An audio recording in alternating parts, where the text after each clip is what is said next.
averti. Le nombre de ses membres se compte par dizaines de milliers d'un bout à l'autre du pays. Ils sont partout. Ils sont comme des cafards. C'est le nombre qui les rend si puissants. Il est impossible de leur tourner le dos. Ils sont prêts à tuer n'importe qui. Le 18th Street Gang a modifié les règles de la culture de gang et façonné une puissante entreprise criminelle. Ce gang est un peu comme une société qui diversifie ses activités dans tout le pays pour pouvoir progresser. Ils occupaient un territoire, ils s'emparaient de différents secteurs de drogue et d'activités criminelles. Et les gens qui refusaient de coopérer se faisaient amocher sérieusement. Dans ces rues, les vainqueurs ne se contentent pas de l'emporter sur leurs rivaux. Ils les anéantissent. Il faut être prêt à tout faire. Voler, dévaliser, escroquer, tuer. Il faut être prêt à tout. Le 18th Street Gang est ouvert à tous, mais personne ne peut le quitter. Il y a une seule façon d'en sortir. C'est de se faire tuer.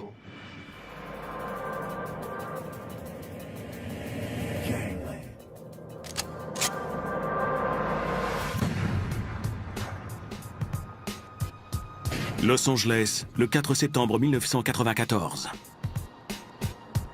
À l'ouest du centre-ville, dans le quartier Westlake, deux tueurs embusqués attendent leur cible.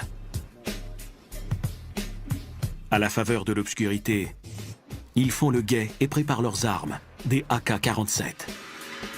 C'est une de ces ruelles typiques de Los Angeles. Un passage où il y a à peine assez d'espace pour une voiture.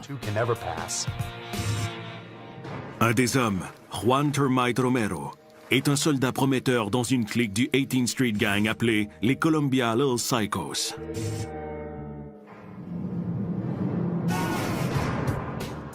Le gang se spécialise dans l'extorsion.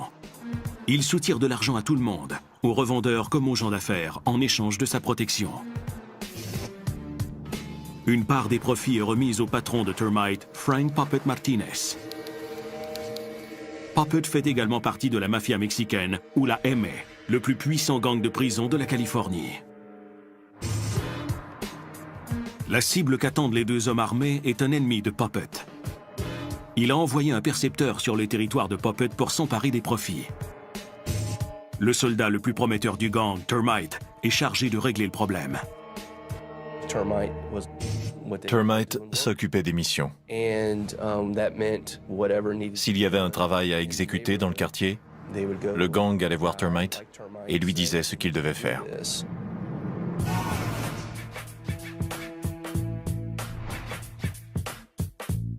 L'audace et la violence impitoyable du 18th Street Gang lui ont permis de s'imposer à Los Angeles. Ce gang, majoritairement composé de latinos, compte environ 20 000 membres. C'est le plus important réseau criminel du comté de Los Angeles. Il est 2 fois plus important que le MS-13 qui arrive bon deuxième. Le 18th Street Gang est le groupe numéro 1 dans le comté de Los Angeles. Il est le plus audacieux et le plus notoire.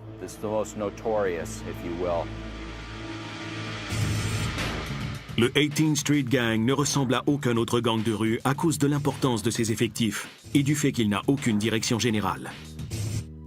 En fait, le 18th Street Gang est formé d'une coalition peu structurée regroupant plus d'une vingtaine de cliques.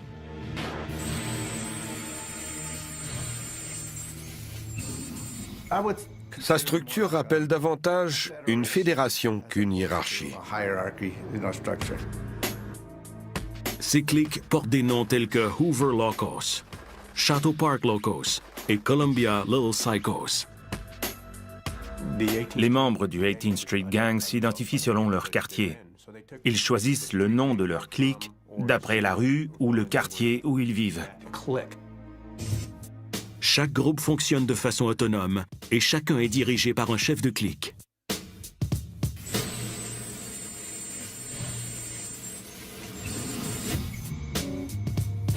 Ces chefs de clique sont les moteurs du 18th Street Gang, même s'ils ne communiquent pas entre eux.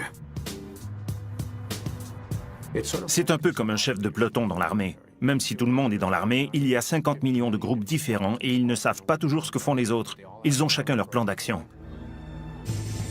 Ce chef de clique, que nous appellerons Jesse, dirigeait une bande dans un quartier situé au sud de Los Angeles. Il a fait tout ce qu'il fallait pour gravir les échelons. Ça m'a pris 1 an et demi de crimes de toutes sortes. Quand on ne refuse rien, on se fait rapidement un nom. Peux-tu me voler une voiture? Ouais. Est-ce que tu veux vendre la drogue? Ouais. Peux-tu tirer sur quelqu'un? Ouais. Plus je commettais de crimes, plus j'étais respecté des autres membres du gang.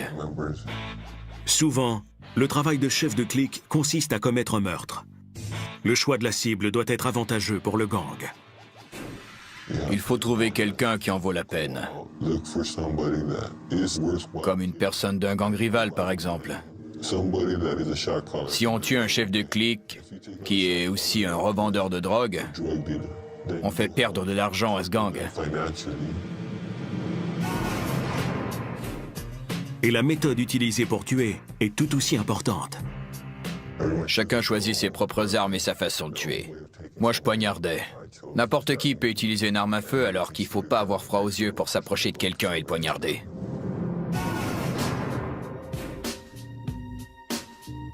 Les cliques qui composent le 18th Street Gang génèrent ensemble plusieurs millions de dollars par année grâce à la vente de fausses cartes d'identité, au vol de voitures, à l'extorsion, ainsi qu'au trafic d'armes et de stupéfiants. Chaque groupe a tendance à se spécialiser dans un type d'activité criminelle. Certaines cliques sont très impliquées dans la fabrication et la vente de drogue. Il y a aussi des cliques du 18th Street Gang qui ne font qu'extorquer de l'argent aux gens d'affaires de leur secteur. Ils ont partagé le gâteau et ils comptent les uns sur les autres. Cette mentalité de diviser pour régner a permis au gang de se développer et d'étendre son influence. Un décrocheur qui se fait appeler Javier est entré dans le gang à l'âge de 15 ans. Il se rappelle que son initiation a été pénible. Il s'est fait tabasser pendant 18 secondes. Ça a été horrible. Mais après tout, c'était ce que je voulais. Ne plus en sortir. Mener cette vie. Oscar, qui porte aussi un nom d'emprunt, est un ancien membre haut placé d'un gang rival. Il a passé 20 ans de sa vie à combattre le 18th Street Gang. Ils doivent mériter leur galon. Ils doivent tuer des gens. On peut être un soldat, mais si on veut progresser, il faut le mériter. Le fait d'être membre comporte certains privilèges, car le 18th Street Gang est un des réseaux criminels les plus redoutés au pays. La peur suscite le respect, ce que tout membre de gang veut obtenir. Quand on est membre du 18th Street Gang, on a plus de crédibilité dans la rue. Tout le monde a peur de nous. Pourquoi? Parce que si on est attaqué, tout le gang va s'en mêler. La perspective d'avoir du pouvoir et de l'argent incite certains soldats à gravir les échelons jusqu'au sommet, et ce à n'importe quel prix. Pour avoir de l'argent, j'aurais frappé une grand-mère en plein visage. J'aimais ce genre de vie.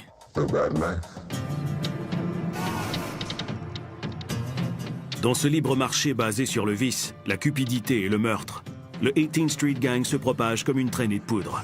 Il s'étend à d'autres villes américaines et attire d'innombrables recrues. Ils veulent seulement avoir le plus gros gang. Plus ils sont de soldats, plus ils peuvent tout contrôler. Le nombre est tout ce qui compte. Le territoire et le nombre de membres sont aussi ce qui préoccupe Juan Termite Romero lorsqu'il attend sa cible à Westlake. Vers minuit, une voiture entre dans la rue étroite. Elle est conduite par l'homme qu'attendait Termite, Carlos Truco Lopez.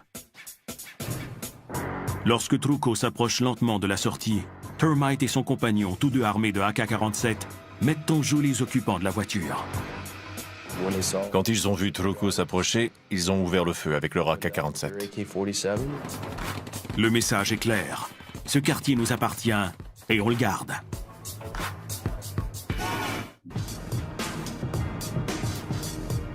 À Los Angeles, la capitale des gangs aux États-Unis, le plus important gang de rue, le 18th Street Gang, doit son pouvoir à ses nombreux membres.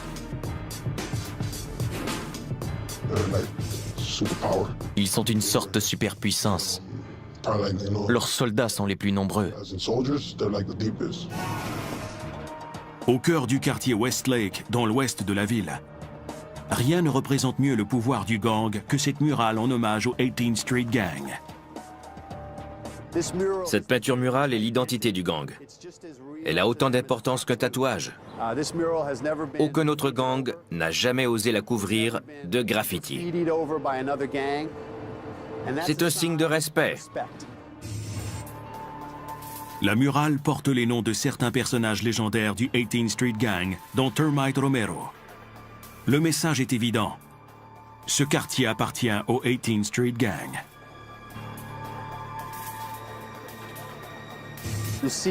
Elle retrace l'histoire de gens qui ont voulu venir dans ce pays ou qui ont été forcés de quitter leur patrie. Ils ont formé un gang. Et dans ce gang, ils ont trouvé le bonheur, la tristesse, la joie, la violence et finalement, la prison et la mort. Au début, le 18th Street Gang n'est rien de plus qu'une petite bande de marginaux.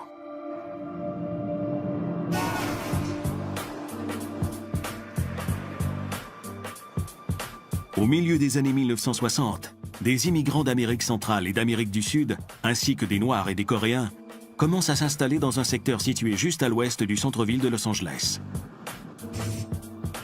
Le quartier, appelé Pico Union, est dirigé par un puissant gang exclusivement mexicain appelé Clanton 14 ou C-14. Rejetés par C-14 à cause de leur race, les jeunes qui ne sont pas mexicains forment leur propre gang, le 18th Street Gang, d'après le nom d'une rue située en plein cœur de Pico Union. Ces jeunes fréquentaient une maison de prostitution qu'on appelait chez Sadie. La 18e rue était près de cette maison, à peu près au milieu du quartier où vivaient tous ces jeunes désœuvrés. C'est le début d'une révolution de gangs. Le 18th Street Gang accueille tous ceux qui veulent en faire partie. Certains croient que c'est la raison de leur succès. Le gang s'est organisé en tenant compte de toutes ces cultures, de toutes ces ethnies.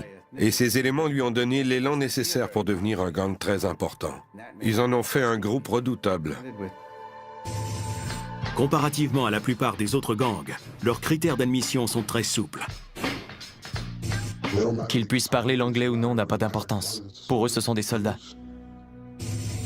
Avec le temps, le 18th Street Gang devient assez important pour tenir tête à ses rivaux.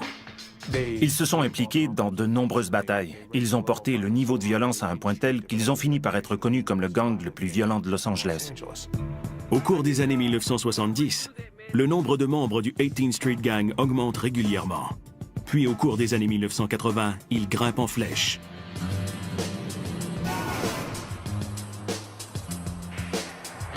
En Amérique centrale, les guerres civiles brutales qui ont lieu au Salvador et au Guatemala incitent des milliers de personnes à quitter leur pays et à se réfugier aux États-Unis.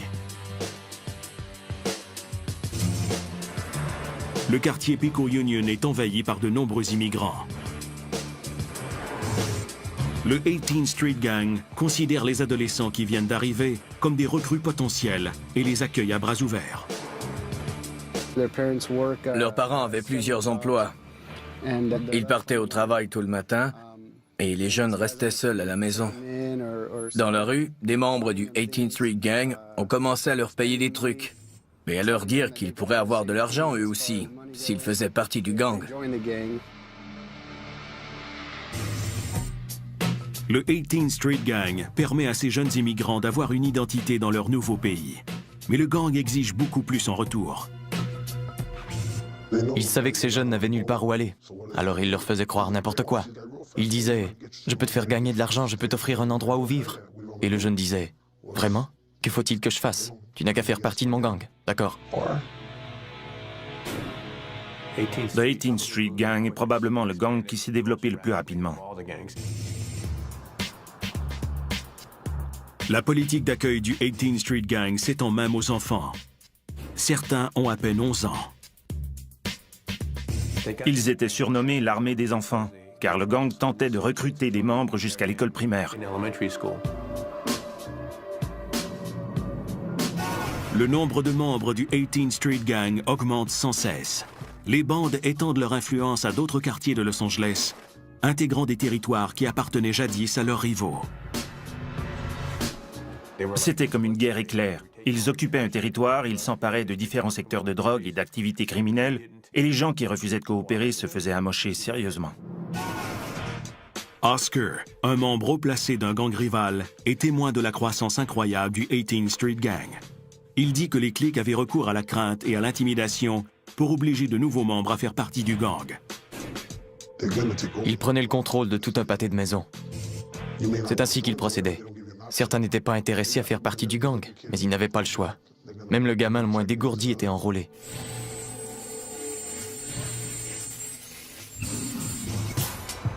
En 1990, le 18th Street Gang est un des gangs les plus importants et les plus meurtriers du comté de Los Angeles.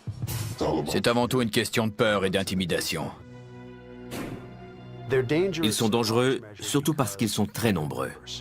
Si on habite dans le quartier et qu'on se querelle avec l'un d'eux, on se retrouve avec 100, 200 ou 500 membres du gang sur le dos. Mais l'autonomie des nombreuses cliques du 18th Street Gang ne plaît pas au plus puissant gang de prison de la Californie, la mafia mexicaine ou la MA. La mafia mexicaine tentait de contrôler les gangs hispaniques du sud de la Californie. Plusieurs acceptaient de se soumettre parce qu'ils craignaient la mafia. La mafia mexicaine inflige des châtiments violents à ceux qui refusent d'obéir à ses ordres. Quand ces individus se retrouvent en prison, ils savent qu'ils sont attaqués si on en donne le feu vert.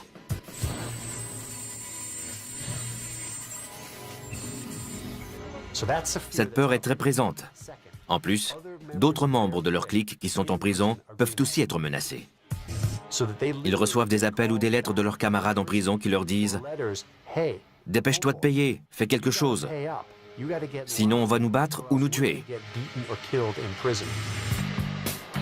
En 1992, la mafia mexicaine convoque un sommet avec des représentants du 18th Street Gang. L'enquêteur Richard Duran est informé de cette rencontre qui est secrètement enregistrée sur bande vidéo.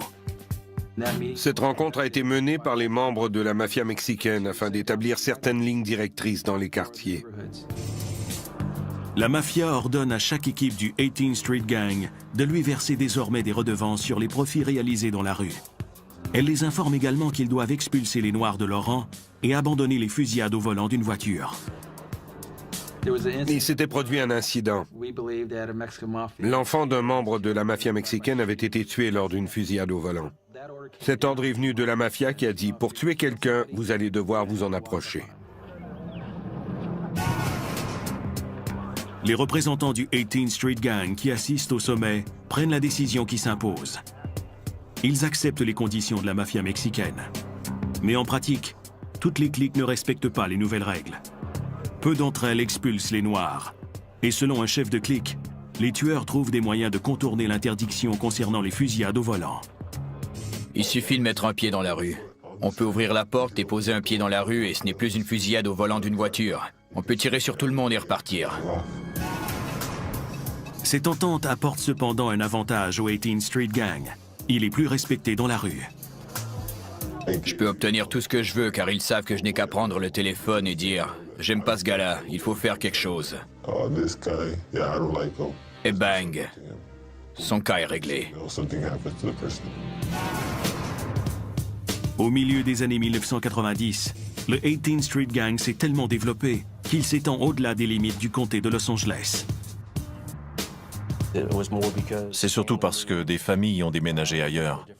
Les gens qui étaient membres du gang à Los Angeles ont continué à l'être dans la ville où ils se sont retrouvés.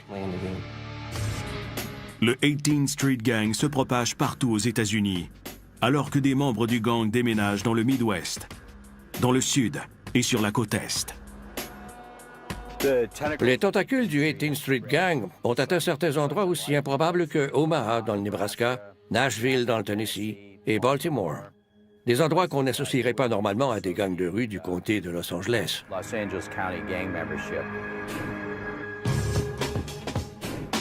Et quel que soit l'endroit où le 18th Street Gang prend racine, la violence s'installe.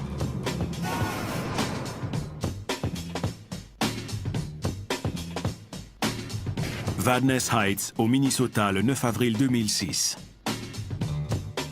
Le commis d'un dépanneur, Ammar al-Bossad, achève son quart de travail du dimanche soir lorsque deux membres du 18th Street Gang armés de poignards font irruption dans le commerce et sautent par-dessus le comptoir. Ils attaquent le commis qui tente désespérément de se défendre. Al-Bossad survit à l'agression. Armé d'un bâton de baseball, il poursuit les deux hommes jusqu'à l'extérieur. Les deux membres du gang sont capturés plus tard et reconnus coupables de voies de fait et de tentative de meurtre. Même si le vol a été un échec, l'incident confirme la réputation du 18th Street Gang dans la région. Cet exemple démontre qu'ils peuvent commettre des crimes violents sans aucune raison, seulement pour prouver leur fierté d'appartenir au gang et tenter de gravir les échelons. L'incident prouve que le 18th Street Gang devient un problème national. On était prêt à tirer, à poignarder, à voler, à faire n'importe quoi. Personne n'est à l'abri des représailles du gang, même pas les policiers. À leurs yeux, c'est l'objectif suprême. Ils sont prêts à tuer n'importe qui. Dans le monde interlope de Los Angeles, le respect est d'une importance primordiale. Les membres du plus important gang de rue de la ville, le 18th Street Gang, arborent fièrement les symboles de leur gang.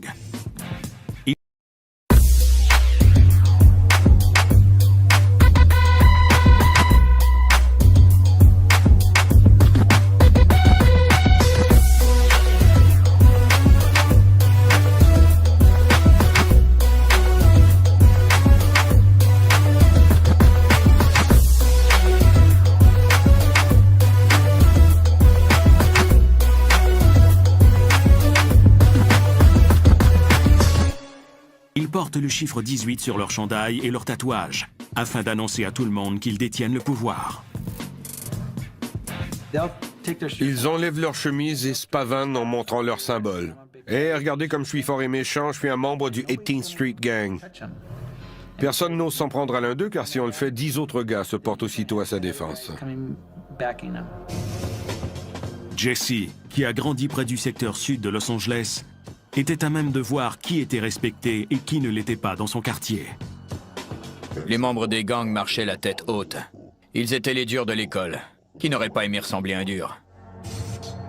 Jesse devient un soldat du 18th Street Gang et s'efforce de mériter le respect du chef de sa clique. Plus on fait de mauvais coups, plus on commet de crimes, plus on tue de gens, plus on est apprécié. Les rues où Jesse et les autres soldats sévissaient sont celles que patrouille l'enquêteur James Corcoran. Comme il est assez tôt le matin, c'est calme. En général, les résidents du quartier sont des gens honnêtes qui s'efforcent de gagner leur vie et d'élever leur famille. Mais à certains moments de la journée, spécialement en fin d'après-midi et à la tombée de la nuit, les membres de gang ont tendance à prendre le contrôle des rues.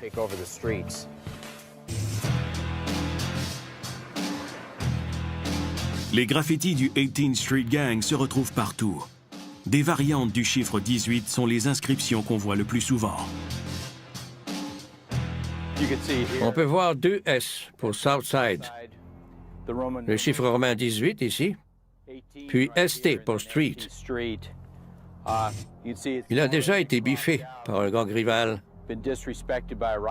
ce qui peut annoncer des problèmes. On est actuellement à l'arrière du 500 Westlake, qui est une forteresse du 18th Street Gang. Ce secteur est contrôlé par le 18th Street Gang, en l'occurrence la clique CLCS, les Columbia Little Psychos. Comme vous pouvez le voir, il y a un B pour Barrio, une flèche pointée vers le bas pour revendiquer le quartier et aussi un 18. Les policiers ne connaissent que trop bien les moyens que les membres du 18th Street Gang sont prêts à utiliser pour se faire un nom et être respectés.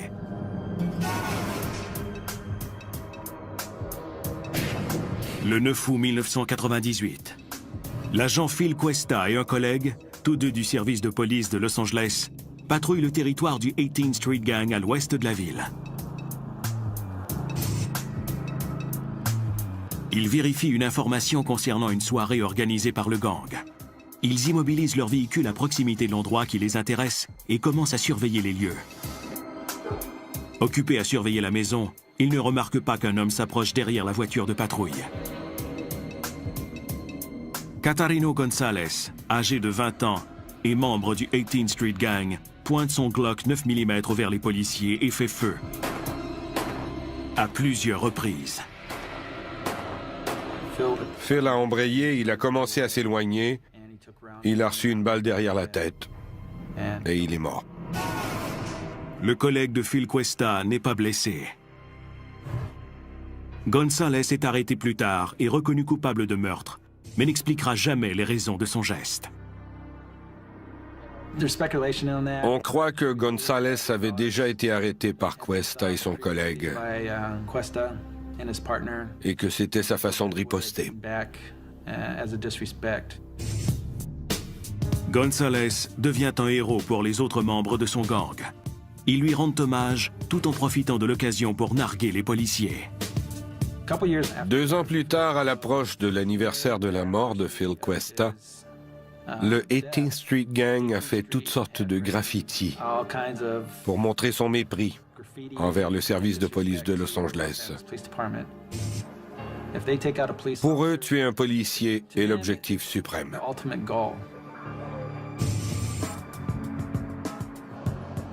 Les membres du 18th Street Gang estiment que le quartier leur appartient et qu'ils doivent le défendre jusqu'à la mort. Jesse dit que sa bande interceptait les autres jeunes qui s'aventuraient sur son territoire.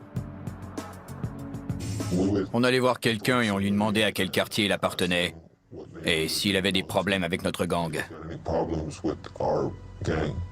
S'il répondait quelle importance, on prenait ça comme un manque de respect. On utilisait ce qu'on avait, un fusil, un poignard ou un bâton de baseball et on lui réglait son cas. Pour Jesse, la violence est une façon de se faire respecter, mais il doit aussi rapporter de l'argent au gang. On était de bons voleurs de voitures. On avait 6 commandes par soir. Certains gangs sont réputés pour le commerce de la drogue alors que nous, on gagnait de l'argent en volant des voitures. On dépensait ensuite cet argent en achetant des armes, la drogue, tout ce qu'on voulait. Jesse ne perd jamais de vue son objectif, qui est de s'élever au premier rang de sa bande. À 20 ans, il devient chef de clique. J'avais 4 voitures et je ne travaillais pas. Quand mes enfants voulaient quelque chose, j'entrais dans un magasin et j'en ressortais avec un chariot rempli de jouets. J'aimais avoir de l'argent. Mais qui n'aime pas avoir de l'argent? Même si Jesse a une certaine autorité, il sait que dans son quartier situé au sud de Los Angeles, sa clique est éloignée du pouvoir du 18th Street Gang. Le cœur du 18th Street Gang se trouve à l'ouest, où, selon Jesse, tout est plus sophistiqué et plus lucratif. Ils contrôlent le secteur. Tout le monde paie. Tout le monde est coincé. Tout le monde fait partie du programme. Ici, dans le quartier Westlake, la plus violente clique du 18th Street Gang, les Columbia Little Psychos, accède au pouvoir au cours des années 1990. Pendant des années, le 18th Street Gang a été un gang tentaculaire sans véritable structure. Mais les Columbia Little Psychos changeront tout cela. Avec Puppet Martinez qui surveille le gang depuis la prison et Termite Romero qui dirige les opérations dans la rue, les réseaux d'extorsion et de drogue se développeront au point de faire concurrence à la mafia italienne. Cependant, cette réussite causera finalement sa perte et les forces policières lui porteront le coup de grâce.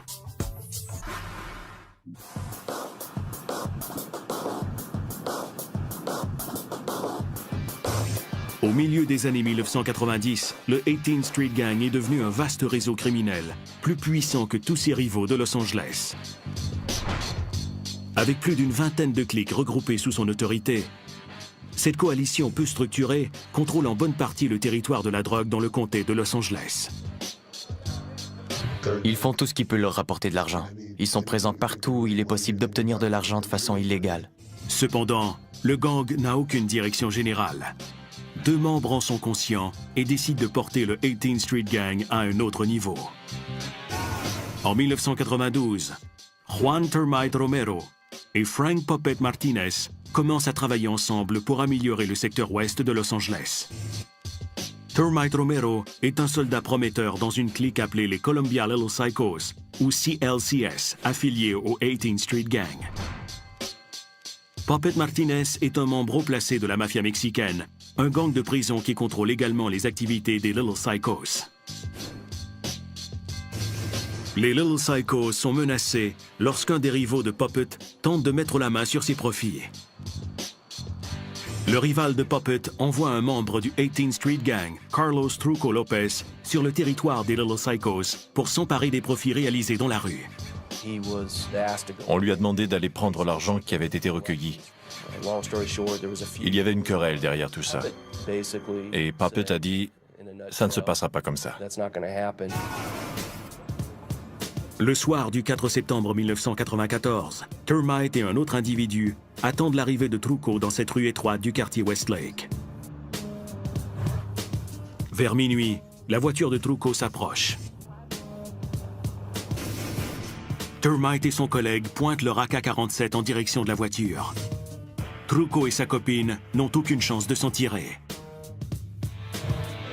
Truco se baladait dans le quartier par une chaude soirée d'été et il est entré dans un passage très étroit. Les membres du gang avaient tout prévu et quand il s'est approché de la sortie, ils ont criblé sa camionnette de balles afin de garder l'usage exclusif de ce territoire. Puppet Martinez accorde une promotion à Termite pour son excellent travail. Il le nomme chef de clique des Little Psychos. Termite a été choisi par Frank Martinez dans la mafia mexicaine. C'est dire à quel point les CLCS étaient contrôlés. Termite se met rapidement au travail pour faire ses preuves. Il voit dans le parc MacArthur, situé sur le territoire du 18th Street Gang, une excellente occasion d'enrichir le gang. Le parc, qui est le refuge des membres de gang, accueille des gens de tous les milieux et offre à ceux qui cherchent rapidement de la drogue l'occasion de tout acheter au même endroit. Termite est décidé à soutirer le plus d'argent possible aux revendeurs du parc MacArthur. Il ordonne aux membres des Little Psychos d'améliorer leur système d'extorsion. Termite a fait travailler le gang jour et nuit, 7 jours semaine. Il y avait 2 quarts de travail par jour. Cette activité qui rapportait 1000 à 2000 $ par semaine a commencé à rapporter 5 à 10 000 $. Il a doublé, triplé, même quadruplé les profits. Il s'assure que chaque revendeur paie son dû. Aucun agent libre n'est autorisé à vendre de la drogue dans son quartier. L'agent spécial du FBI, James J., explique de quelle façon fonctionnait la perception des loyers. En raison de certaines causes en cours, il a demandé à ce que son visage soit dissimulé. Il louait les rues aux revendeurs qui acceptaient de payer le prix le plus élevé pour obtenir les droits exclusifs de distribution dans ce secteur. Certaines rues étaient louées entre 10 000 et 12 000 $ par semaine. D'autres étaient louées pour 5 000 à 7 000 $ par semaine.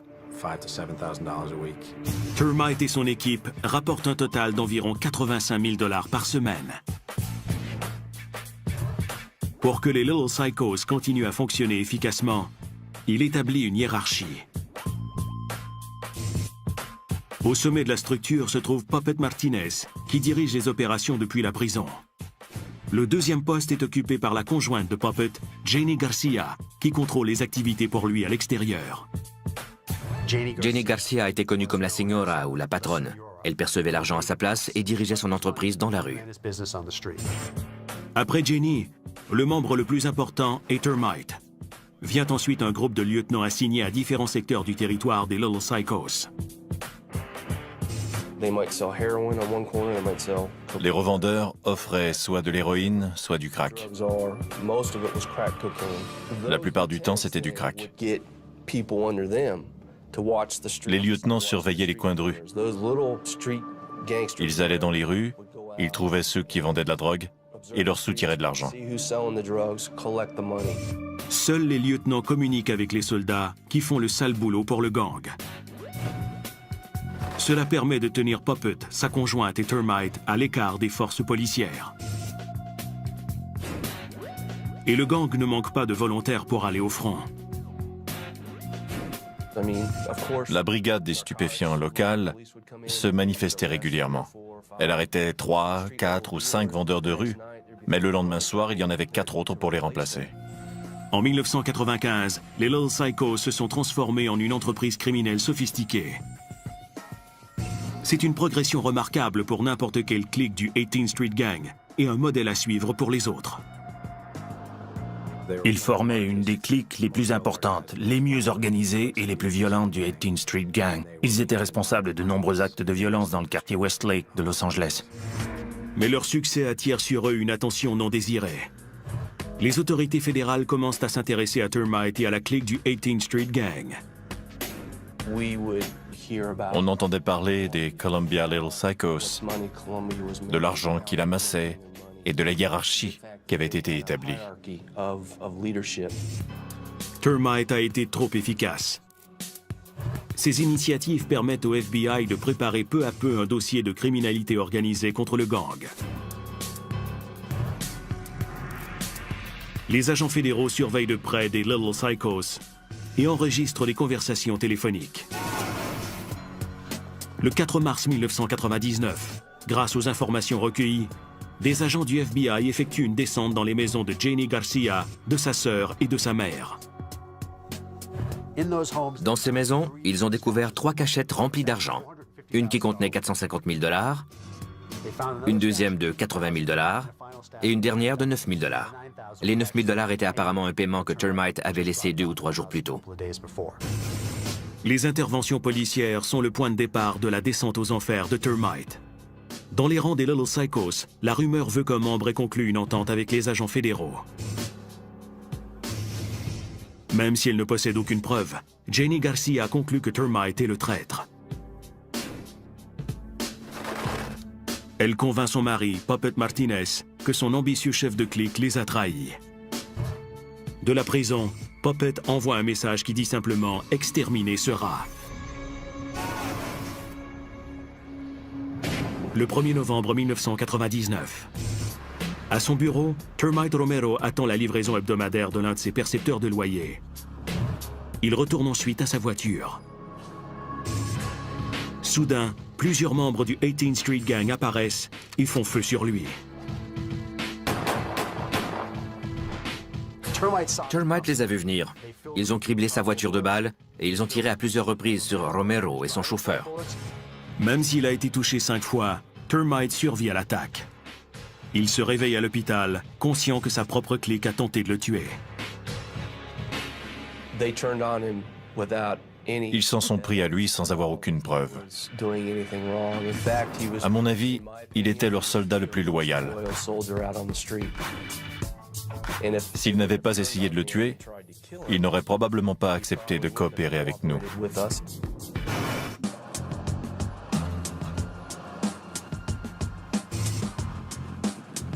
Novembre 1999. Après une tentative d'assassinat ratée contre Juan Termite Romero, chef de clique des Columbia Little Psychos, la confusion règne dans le gang.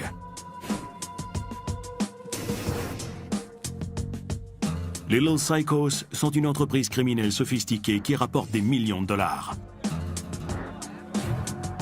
Mais lorsque le gang s'est retrouvé dans la mire du FBI, les membres ont commencé à craindre qu'il y ait un traître parmi eux. Frank Puppet Martinez, un membre de la mafia mexicaine qui a aidé à diriger la clique du 18th Street Gang, a donné le feu vert pour l'exécution du chef de clique, Termite Romero.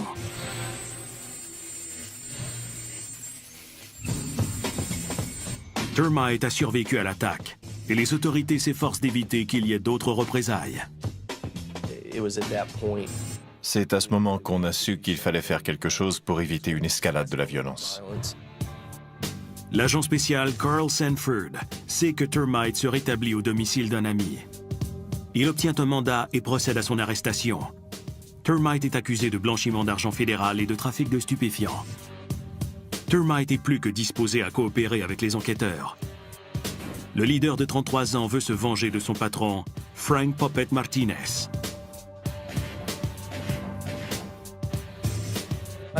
Il était blessé. Il avait été loyal à Frank. Il avait été un bon soldat pour Frank, mais parce qu'on avait décidé à tort qu'il était un traître, il a décidé de coopérer avec nous.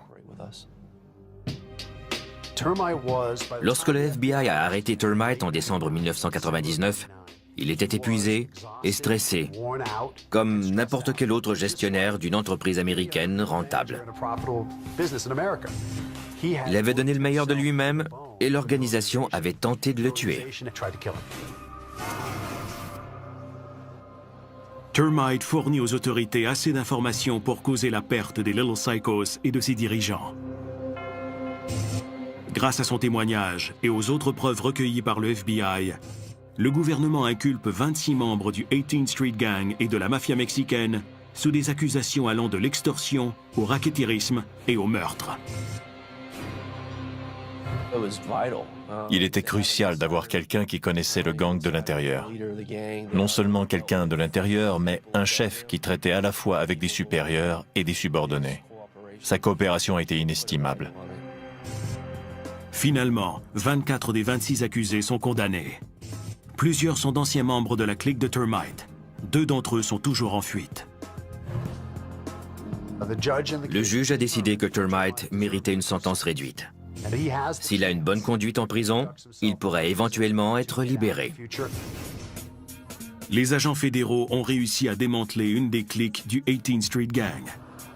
Mais ils n'engagent aucune poursuite contre les autres, en grande partie parce que personne d'autre n'a mis au point une opération semblable à celle des Little Psychos. On se débarrasse d'une clique, mais il y en a toujours une autre, et encore une autre. Ça ne finit jamais. Aujourd'hui, le 18th Street Gang reste une coalition meurtrière de près d'une trentaine de cliques qui ne semble avoir aucune intention d'abandonner la partie. Le gang a même souligné l'arrivée du 21e siècle en inaugurant son site web officiel. Ils utilisent l'Internet afin de faire savoir à tous qu'ils sont un des gangs les plus importants et les plus violents du sud de la Californie. Le recrutement a connu des hauts et des bas au fil des ans. Mais la plupart des experts croient que la vie de gang ne perdra jamais son attrait dans les environnements urbains défavorisés. Imaginez un gamin dont le père est absent parce qu'il est en prison. Il vit dans un taudis, envahi par les cafards. Parfois il mange, parfois il ne mange pas. Arrive alors un membre du 18th Street Gang qui lui offre $300 par semaine simplement pour se tenir au coin de la rue et le prévenir si la police arrive. Comment peut-on dire à ce gamin de refuser? Comment peut-on rivaliser avec ça? Certains membres du 18th Street Gang se sont éloignés du gang et poursuivent leur route seuls. Jesse, le chef de clique du secteur sud, a décidé que la vie de gang n'en valait plus la peine. Lui et sa famille vivent désormais dans la clandestinité. J'ai réalisé pour la première fois que les activités de gang étaient des conneries quand j'ai été arrêté. J'ai alors compris que les gangs ne nous donnent rien. Quand on va en prison, ils ne s'occupent pas de nous. Comme membre d'un gang, on n'a aucune assurance, pas de programme de revenus supplémentaires, pas de régime de retraite. On n'en retire rien. Mais la décision de Jesse de s'éloigner ne plaît pas à ses camarades du 18th Street Gang. Ils veulent ma mort parce que j'ai choisi d'être un citoyen comme les autres et d'abandonner la vie de gang. J'ai simplement décidé de passer à autre chose. Mais ils sont incapables de le comprendre.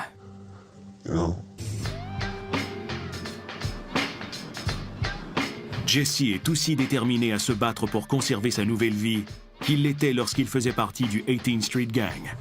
Il ne fait pas mystère des mesures qu'il doit prendre pour protéger sa vie et celle de sa famille.